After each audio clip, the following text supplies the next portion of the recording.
오늘은 장차받을 고난을 두려워하지 맙시다 라는 제목으로 말씀을 나누려고 합니다. 말씀을 같이 보실까요?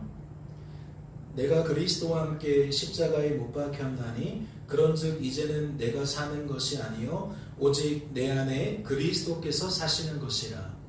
이제 내가 육체 가운데 사는 것은 나를 사랑하사 나를 위하여 자기 자신을 버리신 하나님의 아들을 믿는 믿음 안에서 사는 것이라. 하나님께서는 구원받은 성도의 삶을 어떻게 말씀하시는 것 같이 보이십니까? 저는 이 말씀을 대하면서 우리 하나님께서 성도의 삶을 복된 삶이라고, 아주 축복이 가득한 삶이라고 그렇게 이야기하는 것처럼 들렸습니다.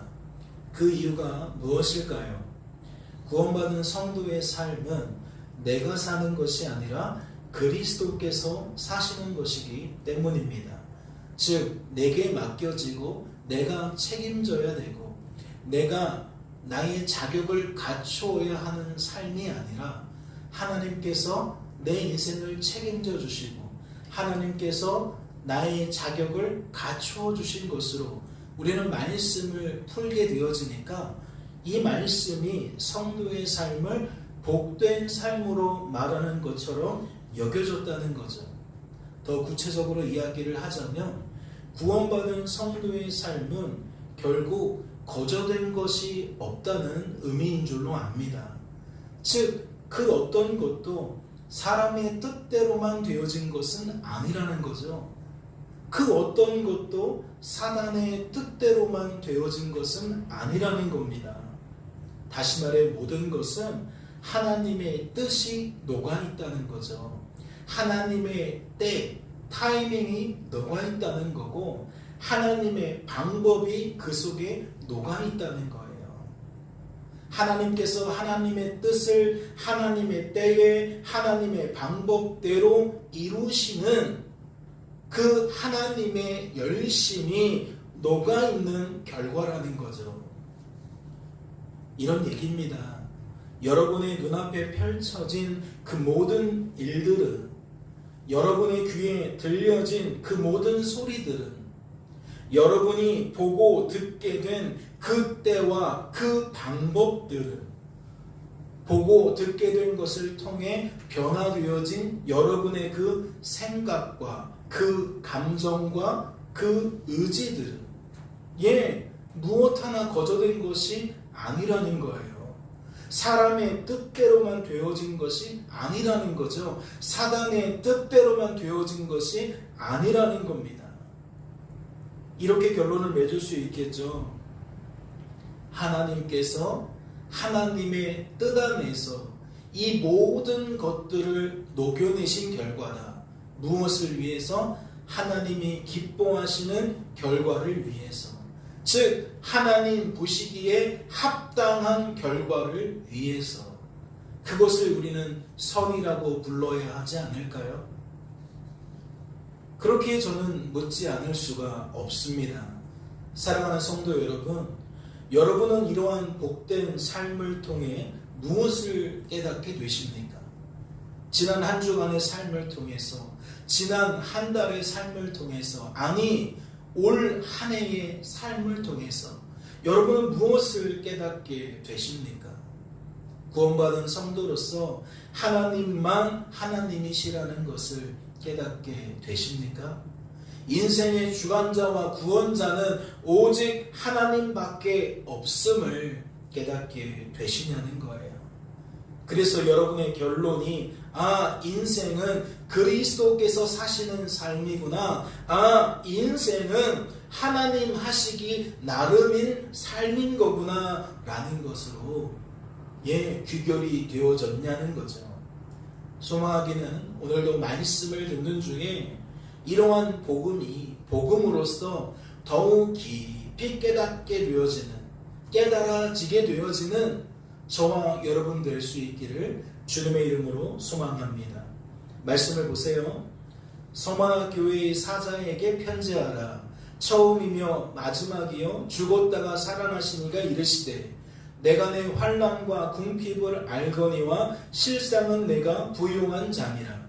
자칭 유대인이라 하는 자들의 비방도 알거니와 실상은 유대인이 아니요 사탄의 회당이라.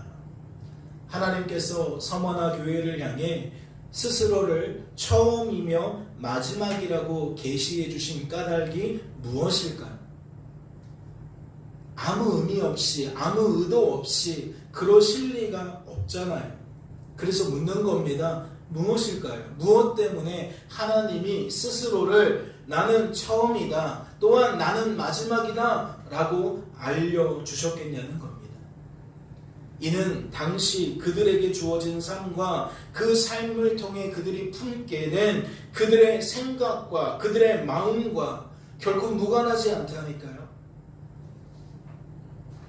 그래서 무엇부터 확인해야 됩니까? 그들에게 주어진 삶이 무엇인지부터 확인해야 됩니다. 말씀은 이렇게 표현하고 있죠. 내가 내 환난과 궁핍을 알거니와 비방도 알거니와. 뭘 나타내는 거예요? 서머나 교회의 삶은 환난이 가득한 삶, 궁핍이 가득한 삶, 또 비방이 가득한 삶이었다는 거예요. 이해가 됐어요?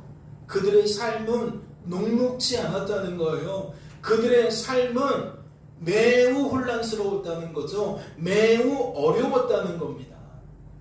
그들이 이러한 삶을 살아가게 된 이유가 무엇일까요? 우리는 그 이유를 어디에서 찾아야 될까요? 조금 전에 설명을 드린 것처럼 성도의 삶은 그리스도께서 사시는 삶인데 다른 곳에서 이유를 찾을 수 있나요? 그럴 수 없죠. 하나님의 뜻과 그들이 살아가게 된 이 어려움이 무관하지 않다니까요. 그들이 주어진 삶 속에서 환난당하고 궁핍하게 되어지고 비방이 가득한 삶을 살게 되어진 그 원인을 추적해 보니까 결국 무엇이냐? 이 사람들이 예수님을 나의 주 나의 하나님으로 믿게 된 것 때문이라는 거예요. 이 사람들이 예수를 믿으니까 무엇을 거부해요? 우상 숭배를 거부해요. 주변 사람들은 우상 숭배라고 생각하지 않고 고결한 신앙이라고 여겼어요. 자신들이 하고 있는 행동을 의로운 것으로 여겼다고요. 그런데 이 사람들이 예수 믿는다는 이유로 자신들처럼 행동하지 않으니까 밉보이게 되는 거죠. 시기를 받게 되는 거예요. 분노의 대상이 되어져 버리는 겁니다. 누구에게로부터요? 우상 숭배를 거부하니까 당장 로마의 황제가 싫어해요. 로마의 황제들은 점점점 어떠한 형식으로 바뀌어지느냐? 처음에는 심하지 않았는데 어떠한 황제부터 계속해서 이러한 기류가 생겨요. 내가 곧 신이다. 왜 그래요? 당시 로마가 엄청난 땅덩어리를 소유했거든요. 수많은 민족들 위에 군림했거든요. 그러니까 그 제국의 수장이었던 황제는 어떠한 착각을 하게 되는 거예요. 내가 신이다. 내가 너희들과 다른 종자다. 나는 너희들 위에 있는 존재다. 라고 생각을 하는 거예요. 그러면서 사람들에게 자기의 동상을 세워서 동상에게 절을 하라고, 동상에게 기도를 하라고, 자신을 신격화시켰다는 거예요. 그리고 또 누가 싫어해요? 유대인들이 싫어하죠. 그들은 유대교를 믿으니까 하나님 외에는 하나님일 수 없는 거예요. 예수님은 여전히 메시아가 아닌 거예요. 사람이지 하나님이 아닌 거예요.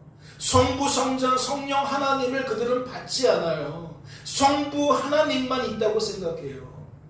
그러니까 어떻게 돼요? 사기꾼인 거죠. 기독교인들은 유대교에서 떨어져 나간 사기꾼들의 집단인 거예요. 그러니까 이 사람들이 끊임없이 뭐예요? 기독교인을 어렵게 하는 거죠. 그리고 또 누가 그래요? 상인들이 그래요.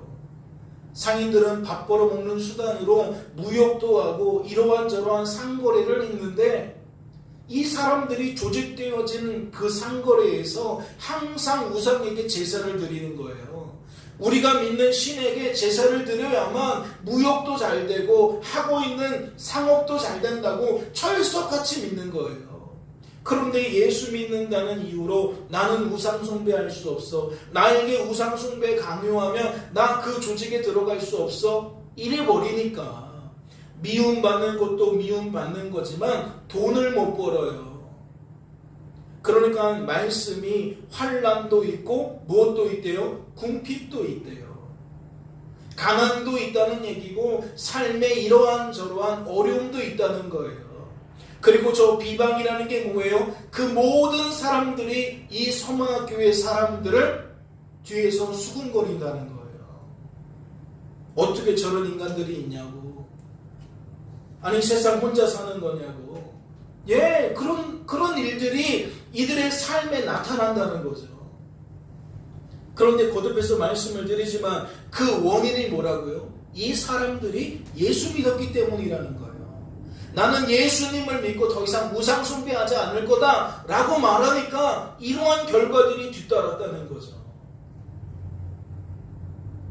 그런데 저는 지금 무엇까지도 말씀을 드리는 겁니까?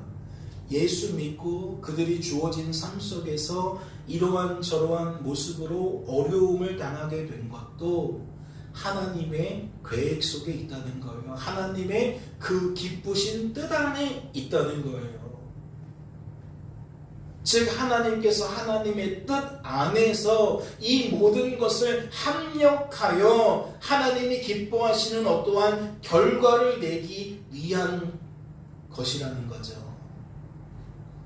하나님께서는 서만화교회 사람들에게 이것을 알려주시려고 스스로를 처음이며 마지막이라고 계시해 주신 겁니다. 즉 자신을 처음이며 마지막이라는 그 알려줌으로써 자기를 드러내줌으로써 계시해줌으로써 이 성도들에게 무엇을 가르쳐준다? 하나님은 인생의 주관자라는 것을 가르쳐준다. 역사의 주관자라는 것을 가르쳐준다. 온 우주 만물의 주관자라는 것을 가르쳐준다. 이거 바꾸고 말하면 뭐예요? 하나님만 하나님이라는 거잖아요. 인생의 주관자와 구원자는 오직 하나님밖에 없다는 거잖아요. 너희들 지금 잘하고 있다는 얘기가 되는 거예요. 예수 믿는다는 이유로 우상 숭배를 거부하고 있는데 그래서 너희들이 남들보다 가난하고 남들에게 싫은 소리 들어가고 있는데 괜찮다. 그 비방이 무엇이냐? 그 궁핍이 무엇이냐? 너희는 지금 잘하고 있는 것이다. 하나님이 지금 응원해주고 있다라는 거죠. 그런데 또 한편으로는 무엇도 내포하고 있느냐? 그들이 흔들리고 있다는 거예요. 자신이 주어진 삶의 결과를 좋은 쪽으로 해석하지 못하고 부정적으로 해석하고 있다는 거죠. 왜요? 오해하게 되니까, 착각하게 되니까. 그들은 하도 주변에서 이런저런 소리를 하니까 자신들도 모르게 무엇에 갇혀버리게 돼요? 이 세상 풍조에 갇혀버리게 돼요. 죄된 상식과 가치관에 그들도 매이게 된다고요. 사람 논리, 환경 논리에 사로잡히게 된다는 거죠. 그러니까 하나님을 위해 거룩한 삶을 선택했지만 주어진 삶이 너무나도 비참하니까 이 사람들은 뭐 할 수밖에 없는 거예요? 이거는 나쁜 결과인데 왜 하나님을 믿는 사람들에게 이러한 나쁜 결과가 생기는 거지? 당혹스러운 거죠. 이게 그냥 하나님의 뜻 안에서 자연스럽게 받아들여져야 되는데 그들에게는 불편하게 받아들여지는 거예요. 비극적으로 받아들여진다는 거죠. 그러니까 하나님이 알려주시는 거예요. 그렇지 않다. 지금 이러한 삶도 성도가 경험케 되어질 당연한 삶이다. 자연스러운 삶이다. 이상한 게 아니다. 말씀을 보세요. 그래서 하나님은 그러한 그들을 향해 어떻게 말씀하십니까? 실상은 내가 부유한 자라고 말씀하십니다. 세상 기준으로 볼 때에 그들은 가난했어요. 비방을 받았어요. 이러한 부류의 사람들로부터 환난을 당하게 되었습니다. 그런데 하나님이 말씀하신 거예요. 아니야, 너희들은 실상 부유한 자들이야. 부유한 자들이야. 괜찮은 삶이야. 아니, 오히려 훌륭한 삶이야. 이렇게 하나님께서 그들을 재정립해 주는 거예요. 인식을 바꿔주는 거예요. 즉, 세상의 가치관으로 보지 않고 하나님의 가치관으로 볼 수 있도록, 세상의 관점으로 해석하는 것이 아니라 하나님의 관점으로 해석할 수 있도록 하나님이 비틀어 주셨다는 거죠. 전환시켜 주셨다는 겁니다. 그렇다면 이 대목에서 성도된 우리들이 생각해 보지 않을 수가 없습니다. 하나님은 그들에게 부유한 자라고 평하셨어요. 세상 기준으로는 부유한 자 아닌데 하나님의 기준은 부유한 자라고 평하셨다고요. 그렇다면 하나님 보시기에 진정한 풍요라는 개념이 따로 있는 거잖아요. 이 세상에서 우리가 생각하는 풍요의 개념이 아니라 하나님이 보시는, 하나님이 풍요하다 여기시는 부의 가치가 따로 있는 거잖아요. 진정한 풍요가 무엇일지 여러분 궁금하지 않으세요? 성도가 풍요로 받아야 되는 진정한 풍요가 무엇인지 여러분 궁금하지 않으시냐고요? 저는 그 힌트를 빌립보서 말씀을 통해서 얻게 되었습니다. 말씀을 보실까요? 내가 궁핍함으로 말하는 것이 아니니라. 어떠한 형편이든지 나는 자족하기를 배웠노니 나는 비천에 처할 줄도 알고 풍부에 처할 줄도 알아. 모든 일, 곧 배부름과 배고픔과 풍부와 궁핍에도 처할 줄 아는 일체의 배결을 배웠노라. 내게 능력 주시는 자 안에서 내가 모든 것을 할 수 있느니라. 말씀을 통해 무엇을 깨닫게 되십니까? 구원받은 성도가 누리게 되는, 누려야 하는 풍요라는 것은, 부라는 것은, 복이라는 것은 결코 외부적인 것으로부터 주어지는 것이 아니라는 것을 깨닫게 됩니다. 그렇지 않나요? 말씀의 흐름을 보니까 하나님이 풍요라고 말씀하시는 건 세상 기준과 다르구나. 세상은 내가 외부적으로부터 무언가를 더 많이 얻을 때에 풍요라고 말하는데, 부라고 말하는데 하나님은 그렇게 여기지 않으시는구나. 이 말은 또 이렇게도 해석이 되는 거예요. 내가 더 많이 가지고 적게 가진 것으로 휘둘리지 않는, 영향을 받지 않는 풍요라는 거예요. 1,000원을 가져도 100만 원을 가져도 1000만 원을 가져도 1억을 가져도 나는 동일하게 내 삶을 풍요롭게 여길 수 있다는 거죠. 세상의 기준과는 많이 다릅니다. 그렇지 않나요? 그러면 묻지 않을 수가 없어요. 그 이유가 무엇일까요? 성도는 무엇 때문에 세상의 가치관과 타협되어질 수 없는 새로운 가치관으로 바라볼 수 있는 겁니까? 어디에다가 그 기준을 삼았기 때문이죠? 물질이 더 많고 저금해 두었다면 그럴 수가 없어요. 우리 인생이 결코 가난을 두고 나는 풍요한 사람이라고 말할 수 없다고요. 다른 기준인 거예요. 그 기준이 무엇입니까? 성도는 하나님 때문에 풍요를 누린다는 거예요. 돈 얼마 가졌느냐가 아니고, 집이 얼마나 넓으냐가 문제가 아니고, 차가 얼마나 비싼 차냐가 아니고, 네 안에 정말 하나님이 있느냐의 문제라는 거죠. 성도는 우상 숭배자들처럼 하나님이 아는 것을 통해 풍요를 재지 않는다는 겁니다. 이해가 되셨어요? 어떠십니까?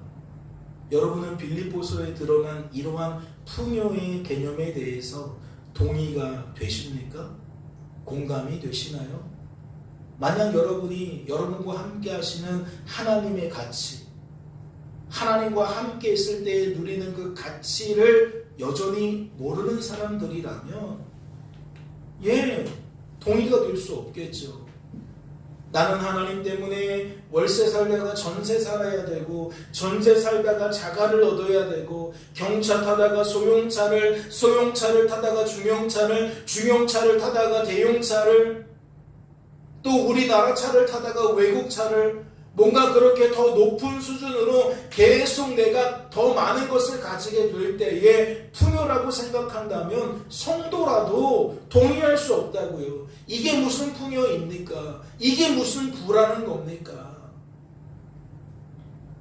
머리로는 동의가 될지 몰라도 무엇이 안 돼요? 공감이 안 돼요. 여전히 주변 사람들이 더 넓은 곳에 사는 거, 더 좋은 차를 타는 거, 그게 부럽거든요. 그런데 어떻게 공감할 수가 있겠어요? 성도라도 진정한 풍요를 알지 못해요. 서머나 교회도 주어진 삶 속에서 그 문제가 걸려있던 거죠. 그러나 하나님께서 그 문제를 오늘 직접적으로 풀어주고 계신다라는 거예요. 이어지는 말씀도 볼까요?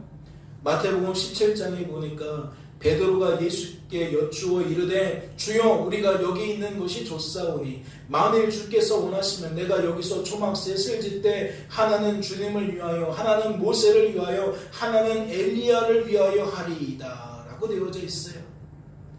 마태복음 17장은 무엇을 드러냅니까? 변화산 사건이라는 것을 드러냅니다.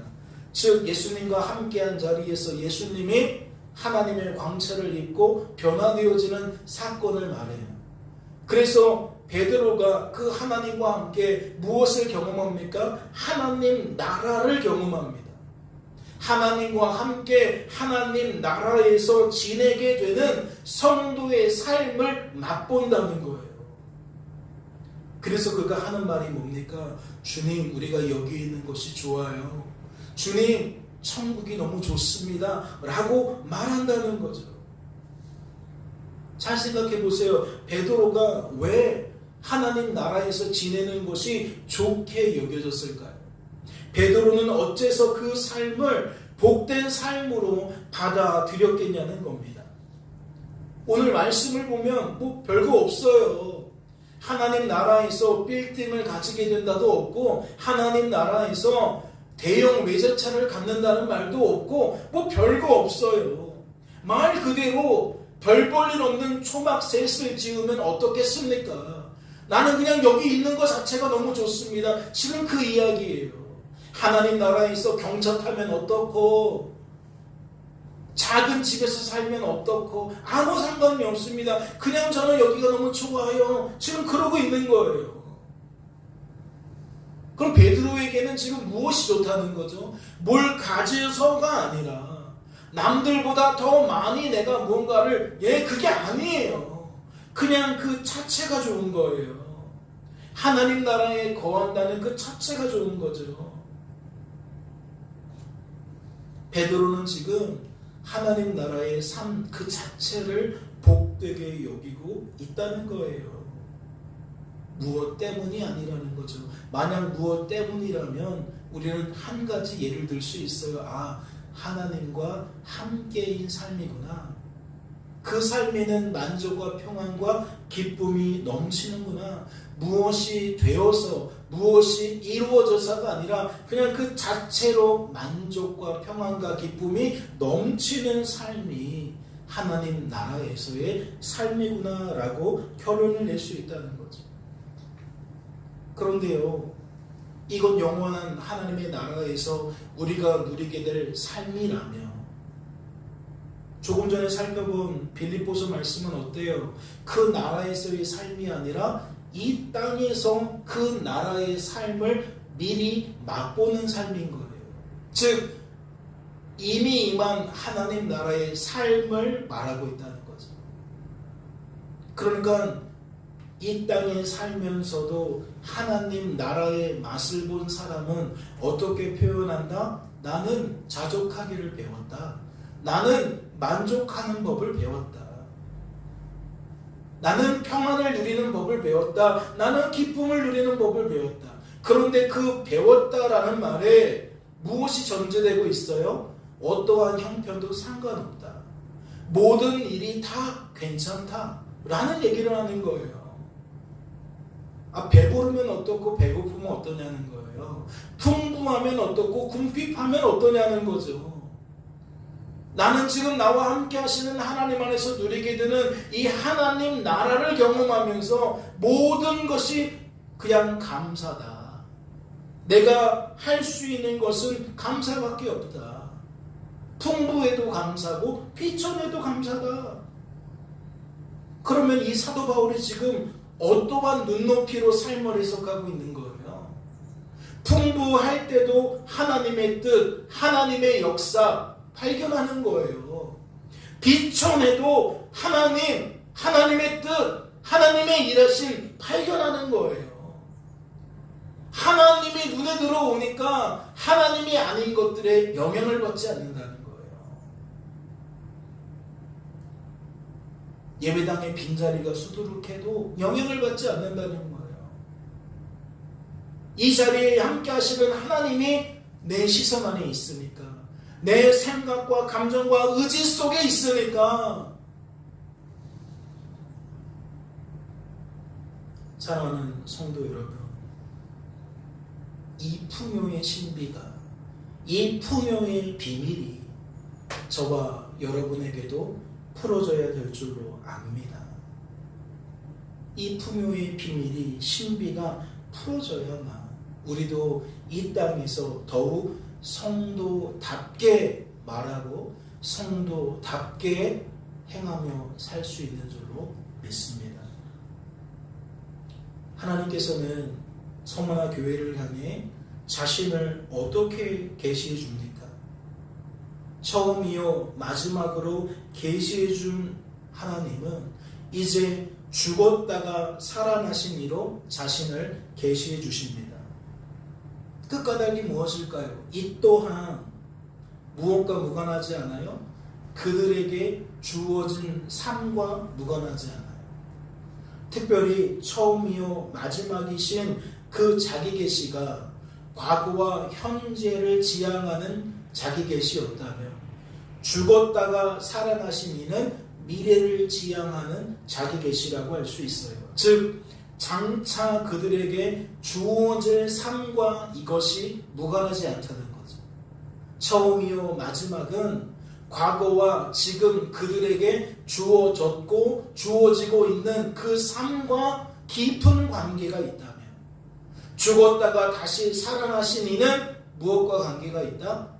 앞으로 겪게 될 일과 관계가 있다. 말씀을 보세요. 너는 장차 고난을 두려워하지 말라. 볼지어다 마귀가 장차 너희 가운데서 몇 사람을 옥에 던져 시험을 받게 하리니 너희가 10일 동안 환난을 받으리라. 내가 죽도록 충성하라. 그리하면 내가 생명의 관을 내게 주리라. 너는 장차 받을 고난을 두려워하지 말라.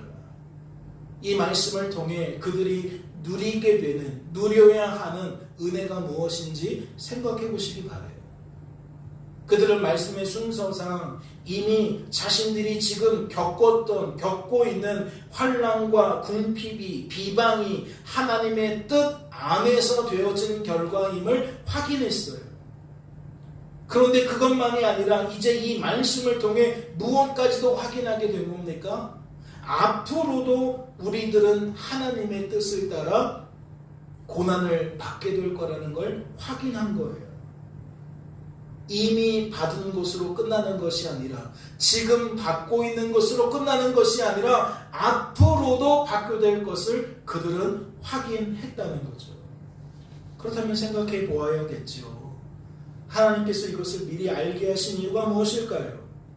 장차 그러한 일을 당하게 될 때에 놀라지 말라는 것인 줄로 압니다. 장차 이러한 일을 당하게 될 때에 두려워하지 말라는 것이죠. 이미 과거의 일들은 어떻게 할 수가 없어요. 그러니까 이 말씀의 포커스는 지금에 있는 것이고 미래에 있는 거예요. 지금도 여전히 그들은 환난 속에 있겠죠. 궁핍 속에 있을 거예요. 비방 속에 있을 겁니다. 그걸 하나님의 뜻 안에서 해석하기 시작하면 놀랄 필요가 없죠. 당황할 필요가 없습니다. 이상하게 여길 필요도 없어요. 그리고 두려워하지도 않아도 됩니다. 하나님의 뜻 안에서 되어진 일인데 우리는 안심할 수 있어요. 현재의 상황의 재해석이니까. 그리고 무엇까지도 장차 되어질 일도. 개념은 똑같아요. 성도의 삶은 그리스도께서 사시는 삶이기 때문입니다. 다시 말해 하나님께서 하나님의 뜻을 따라 행하신 결과니까, 허락하신 결과니까 놀라지 말자는 거죠. 두려워하지 말자는 거예요. 놀랄 필요 없다는 것이고 두려워할 필요 없다는 거예요. 하나님의 뜻이 아닌데 벌어졌다면 우리가 당혹스러워할 수 있죠. 그러나 하나님의 뜻 안에서 되어진 일이라면 당혹스러워할 까닭이 무엇입니까? 여전히 그 속에서도 하나님의 구원의 손길이 있을 텐데, 하나님의 복된 뜻이 있을 텐데, 기쁘신 뜻이 있을 텐데 우리가 이상하게 받을 필요가 없다는 거예요.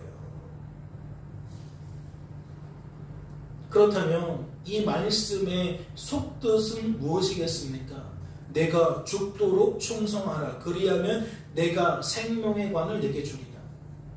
인생을 내가 사는 것처럼 여기는 자들에게는 내가 죽도록 충성해야겠구나. 그러면 그 결과로 하나님께서 나에게 생명의 관을 주신다는 얘기구나. 그래, 죽도록 충성하자 일 거예요.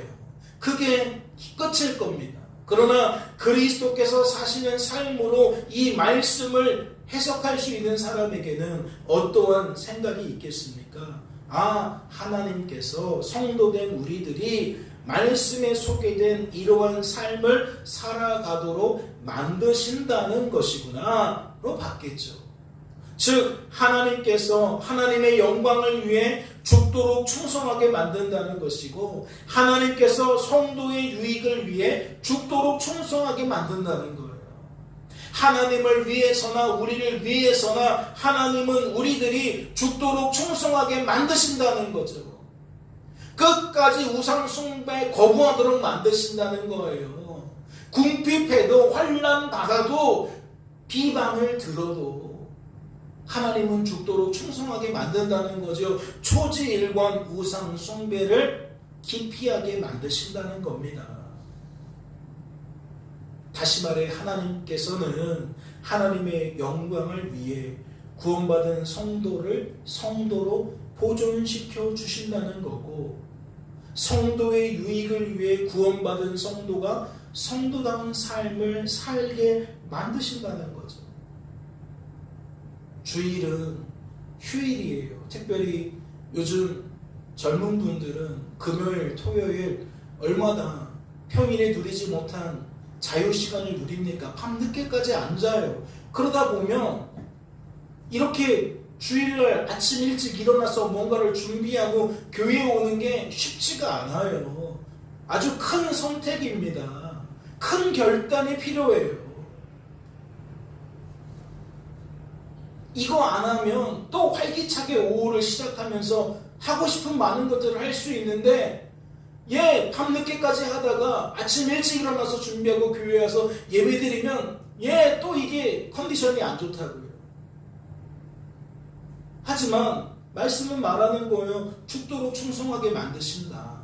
하나님이 그러한 것들을 포기하고, 그러한 향락을 포기하고, 그러한 내 여가를 포기하고 하나님을 예배할 수 있도록, 우상 숭배자들과 구별된 삶을 살아갈 수 있도록 우리를 이끌어 주신다. 충성하게 만드신다.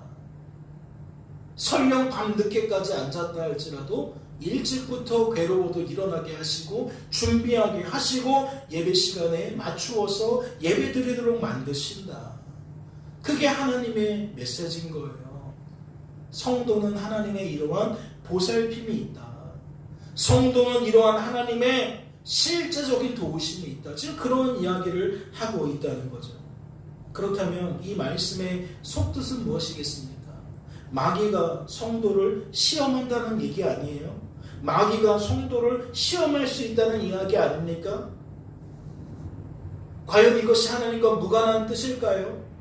하나님께서 마귀가 성도를 괴롭힌다는 것, 성도를 미혹하고 유혹한다는 것 모르고 계실까요? 마귀가 성도를 이렇게 마음대로 시험하는 겁니까? 하나님은 어쩔 수 없는 거예요. 야, 미안하다. 마귀는 내가 어떻게 할 수가 없어. 우리 하나님 그 정도의 하나님인 겁니까? 그럴 수 없어요. 그렇지 않습니다. 하나님께서 마귀가 성도를 시험하는 것을 막을 수 없어서 마귀가 날뛰는 게 아니에요. 애당초 하나님이 허락하지 않으셨다면 마귀는 결코 성도를 시험할 수 없어요. 이 모든 일은 인생의 주관자여 구원자이신 하나님께서 주관하신 일입니다.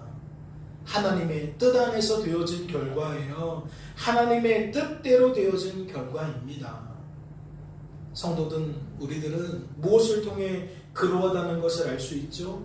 다시 말씀을 보세요. 마귀가 누구를 시험한다고 되어져 있죠? 너희 가운데 몇 사람을 시험한대요. 교인 수가 얼마인지는 모르겠지만 교인 전체를 시험하는 게 아니라 그 교인들 가운데 몇 사람을 시험한대요. 이 말씀의 속뜻이 무엇입니까? 마귀는 하나님께서 허락하신 사람들에게만 시험할 수 있다는 거예요. 하나님이 허락하지 않으시면 그 사람에게 시험할 수 없다는 거죠. 이해가 되셨습니까?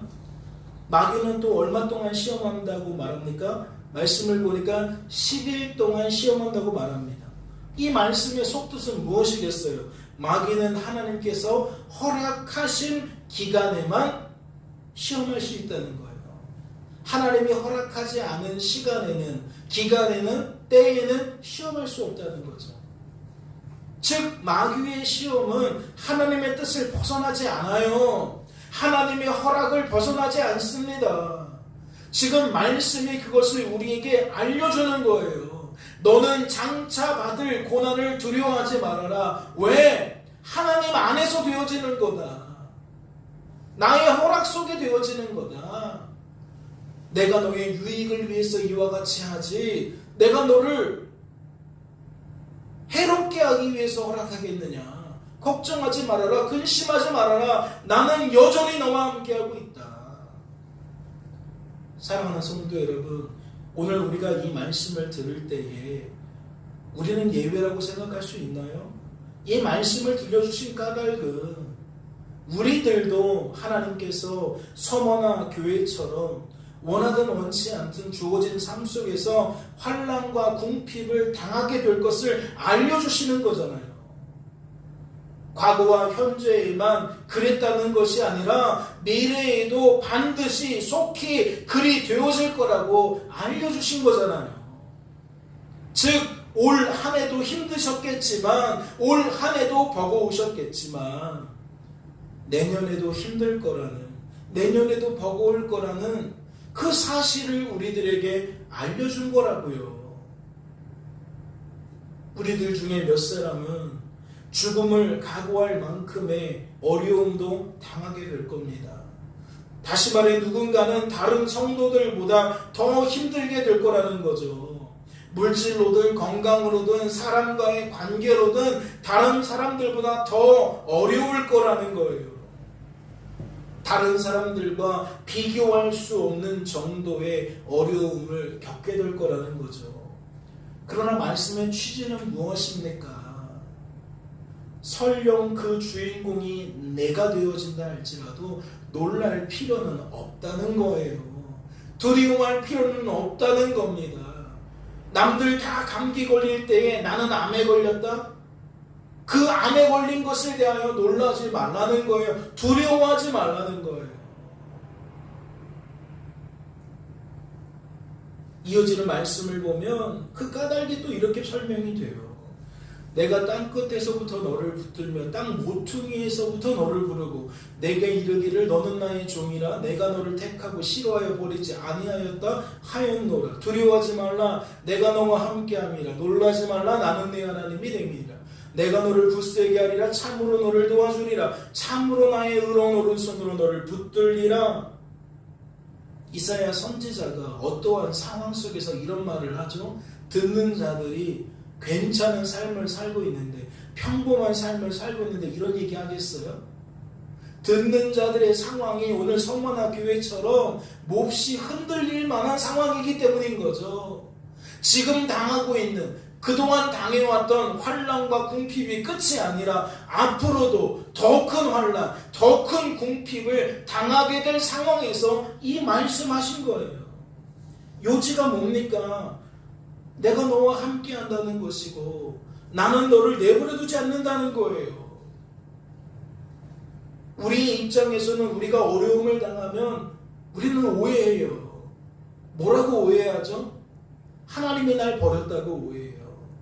하나님이 나를 싫어한다고 오해해요. 남들은 다 건강한데 왜 나만 이러한 질병에 걸리냐고. 남들은 다 괜찮게 사는 것 같은데 왜 나만 이렇게 지질이 궁상이냐고. 예, 우리는 그렇게 오해하고 착각한다고요. 그러면 오늘 말씀에서 말하는 저 땅끝이 뭐겠어요? 저 땅 모퉁이가 뭐겠어요? 우리들이 생각하는 저 가장 어두운 자리겠죠. 우리들이 생각하는 가장 그 위태로운 자리겠죠. 그런데 하나님은 그 속에서 우리를 건져내신다니까요. 그러면서 뭐라고 말씀하신 거예요? 나는 너를 택했다. 내가 너를 왜 싫어하니? 내가 너를 왜 버려? 네가 안 걸렸다고 착각하는데, 네가 파산했다고 지금 그런 생각 품고 있는데 천만의 말씀이야. 나는 너를 선택한 것이고 너를 미워한 적도 없고 너를 버린 적도 없어. 난 지금도 너희를 너무나도 사랑해. 그러면서 하는 말이 두려워하지 마, 놀라지 마 라는 얘기를 하는 거예요. 왜요? 하나님은 끝까지 우리들을 붙들어 주시니까요. 어떠한 삶의 형편 속에 있든지 우리를 도와주시니까요. 혹독한 시련 속에서도 하나님은 우리를 굳세게 만들어 주시니까요. 안 걸렸다고 세상이 끝난 것 같지만 견뎌내게 하신다니까요. 종말의 때에 견뎌내는 삶이 우리에게 요구되어지지만 견뎌내게 하시는 은혜가 함께 부어진다고 말씀을 드렸잖아요. 두려워할 필요가 없는 삶이라고 말씀을 드렸잖아요. 말씀은 그 결과를 어떻게 소개할까요? 계시록 2장 11절을 보니까 이렇게 결론을 내요. 귀 있는 자는 성령의 교회들에게 하시는 말씀을 들을지어다. 이기는 자는 둘째 사망의 일을 받지 아니하리라. 사랑하는 성도 여러분, 둘째 사망이 뭐죠? 구원받은 성도가 굳세게 하시는 하나님 때문에, 도와주시고 붙들어주시는 하나님 때문에 받지 않아도 되는, 받지 않게 되어질 둘째 사망이 무엇을 나타내냐고요. 이는 죄가 가득한 이 땅에서 당하게 되는 그 육체의 죽음을 말하는 게 아니에요. 이 육체의 죽음은 첫째 사망이라고 불리워지는 겁니다. 둘째 사망은 바로 이 첫째 사망과 구별되는 거예요. 육체의 죽음과 구별되는 겁니다. 이건 언제 일어나요? 심판주로서 이 땅에 다시 오실 예수님을 통해 모든 인생들이 그 죄값으로 영원한 죽음을 맞게 되는 것을 나타내는 거예요. 즉 언제 일어난다고요? 예수님이 다시 오실 때에 일어난다고요. 지금 일어나는 일이 아니라는 겁니다. 지금 일어나는 일은 육체의 죽음만 일어나는 거예요. 그래서 말씀은 이렇게 설명해요. 계시록 20장입니다. 또 내가 크고 흰 보좌와 그 위에 앉으신 이를 보니 땅과 하늘이 그 앞에서 피하여 간데없더라. 또 내가 보니 죽은 자들이 큰 자나 작은 자나 그 보좌 앞에 서 있는데 책들이 펴있고 또 다른 책이 펴졌으니 곧 생명책이라. 죽은 자들이 자기 행위를 따라 책들에 기록된 대로 심판을 받으니 바다가 그 가운데서 죽은 자들을 내주고 또 사망과 음부도 그 가운데에서 죽은 자들을 내주매 각 사람이 자기의 행위대로 심판을 받고 사망과 음부도 불못에 던져지니 이것은 둘째 사망 곧 불못이라. 말씀을 통해 무엇을 알 수 있죠? 육체적 죽음으로 끝이 아니라는 거예요. 육체적 죽음 이후에 심판주로 이 땅에 다시 오실 예수님 앞에서 재판을 받게 된다는 거예요. 어떠한 재판을? 각 사람이 자기의 행위대로 재판을 받는다는 거예요. 심판을 받는다는 거예요. 그래서 그 결과값이 무엇입니까? 불못에 던져지는 둘째 사망이라는 거예요. 개념 정리가 되셨습니까? 이 말씀은 이어지는 21장에도 동일하게 소개가 됩니다. 또 내게 말씀하시되 이루었도다. 나는 알파와 오메가요 처음과 마지막이라. 내가 생명수 샘물을 목마른 자에게 값없이 주리니 이기는 자는 이것들을 상속으로 받으리라. 나는 그의 하나님이 되고 그는 내 아들이 되리라. 그러나 두려워하는 자들과 믿지 아니하는 자들과 흉악한 자들과 살인자들과 음행하는 자들과 점술가들과 우상 숭배자들과 거짓말하는 자들은 모든 자들은 불과 유황으로 타는 못에 던져지리니 이것이 둘째 사망이라. 말씀을 통해 무엇을 알 수 있어요? 직전의 말씀처럼 육체적 죽음 이후의 끝이 아니고 심판을 받게 된다는 것. 그리고 그 심판을 통해서 범죄한 인생들은, 범죄한 죄를 범한 모든 인생들은 불과 유황으로 타는 못에 던져진다. 불못에 던져진다. 즉 둘째 사망을 겪게 된다라는 것을 알 수가 있어요. 20장에서 살펴본 둘째 사망의 개념을 21장을 통해서도 우리는 알 수가 있다는 거죠. 그런데 그게 전부가 아니죠. 6절과 7절 말씀에서는 무엇을 나타낸 겁니까? 우리 구주 예수 그리스도를 나의 주 나의 하나님으로 영접한 성도는, 즉 이 땅에서 환난과 궁핍과 비방을 당할지라도 예수님을 나의 하나님으로 영접한 성원아 교회 사람들처럼 뭐하게 되어진다? 둘째 사망 겪지 않게 되어진다. 메시아이신 예수님을 통해 죄에서 구원을 얻게 된 성도는, 교인은 둘째 사망을 겪지 않는다. 육체의 죽음으로 귀결되는 첫째 사망은 겪어요. 성도는 과거에도 그랬고 지금도 그랬고 미래에도 그럴 거예요. 환난과 궁핍이, 비방이 이전에만 있는 것이 아니라 앞으로도 있을 거라고요. 고난은 항상 성도에게 있을 거라고요. 그런데 그 고난의 끝은 육체의 죽음을 통해 끝이 난다고요. 이 땅에서의 삶이 끝나면서 끝난다고요. 둘째 사망은 성도에게 없다는 겁니다. 그렇다면 이 개념, 21장 6절과 7절에서 말하는 이 개념, 무엇과 동일한 거예요? 조금 전에 살펴본 2장 11절과 동일한 거죠. 이기는 자는 둘째 사망의 해를 받지 않는다. 그럼 여기서 말하는 이기는 자가 뭐예요? 내가 사는 사람은 그래 내가 잘해야 되는구나, 죽도록 충성해야 되는구나, 내가 죽도록 충성하지 않으면 둘째 사망 받겠구나 가 되는 거예요. 그러니까 이 사람은 죽을 때까지 벌벌 떨면서 살아갈 수밖에 없어요. 왜? 끝까지 내 자신을 의지하니까. 내 자신이 어떠한 자격 조건을 갖추려고 하니까. 그런데 지금 말씀은 이 이기는 자를 어떻게 소개한 거예요? 그리스도께서 사시는 것으로 여기는 사람은 예수 믿는 자들구나. 하나님 때문에 예수 그리스도를 나의 주 나의 하나님으로 영접한 사람들이구나. 성문화 교회 사람들처럼 나는 우상 숭배할 수 없어요. 예수님 믿는 그 사람들, 즉 그 얘기구나. 환난을 당하든 궁핍을 당하든 비방을 당하든 예수 믿으니까 난 예수 믿는 것으로 좋게요. 조금 못 살아도 돼요. 덜 가져도 돼요. 나 괜찮습니다. 내 소망은 그곳에 있지 않아요. 그런 사람들, 그 사람들은 무엇을 받지 않는다? 둘째 사망을 받지 않는다.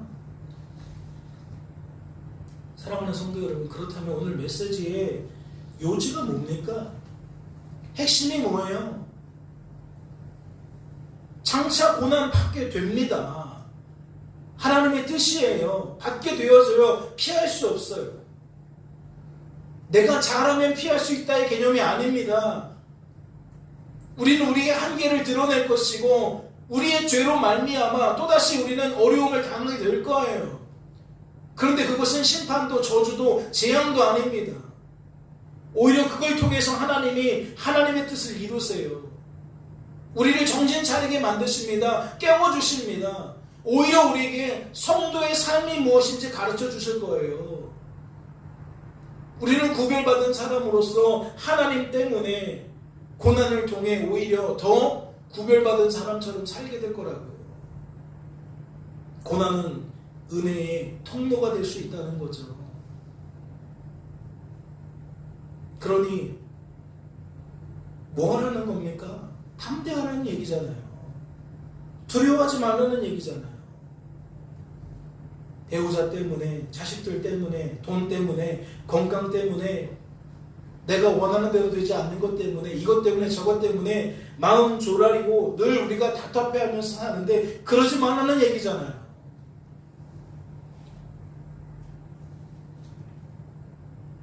끝으로 말씀 하나만 더 볼까요?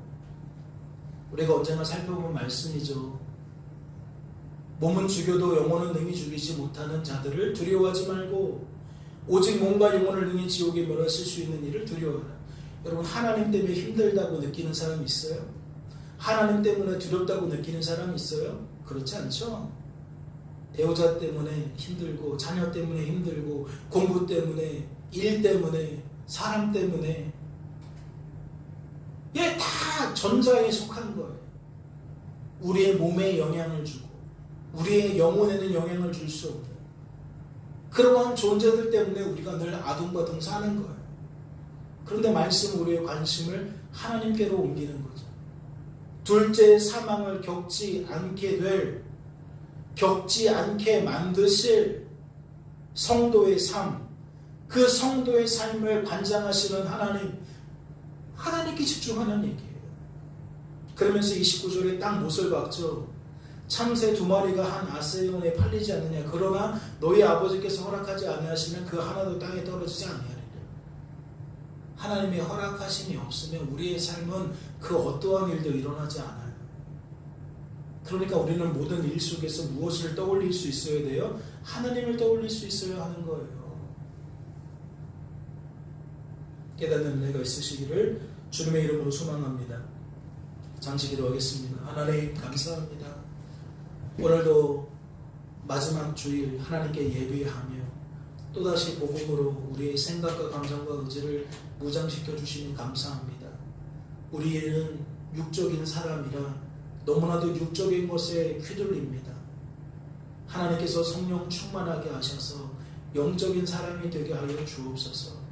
사람에게 일이 일비하지 않고 환경에 일이 일비하지 않을 수 있게 하시고 오히려 하나님 안에서 여기가 좋사오니 라고 고백하는 것처럼 진정한 풍요의 가치를 깨닫고 진정한 풍요를 누리며 살 수 있도록 도와주옵소서. 환난과 궁핍과 비방이 가득한 삶 속에서 진정한 풍요의 가치를 깨닫지 못하는 우리들이 오니 주께서 오늘 서머나 교인들을 깨워주시고 독촉하셔서 그 깊은 내면의 변화를 일으키신 것처럼 우리들도 시마다 때마다 정신 차리지 못하고 흔들릴 때에 두려워할 때에 하나님께서 일깨워 주셔서 두려움이 제거되어질 수 있도록 담대해질 수 있도록 주님 축복하여 주옵소서. 주께서 우리를 붙들어 주실 줄로 믿고 감사드리며 이 모든 말씀 우리를 죄에서 구원하신 예수님의 이름으로 기도하옵나이다. 아멘.